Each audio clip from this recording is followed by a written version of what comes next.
दुर्लभं प्राप्नोति पुरुषो नित्यं सर्वार्थसाधिके प्रकाशमध्ये स्थितचित्स्वरूपां पराभये सन्दर्भोमलाङ्गे मायामयीं तत्त्वमयीं नमामि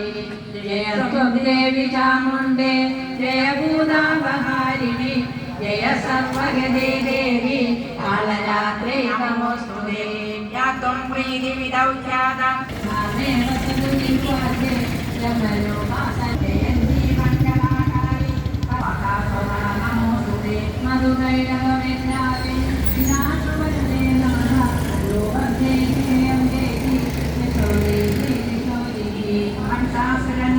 धूम्रलोचन दर्पग्नि विधातृवरदे नमः रूपं दे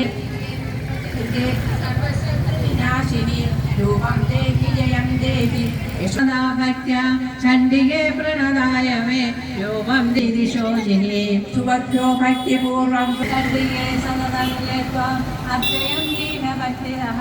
योगं देहि जयं देहि यशो देहि देवि जयं देहि यशो देहि दिशोचिनी विदेहि देवि कल्याणं विदेहि विपुलां प्रियं योगं देहि जयं देहि यशो देहि दिशोचिनी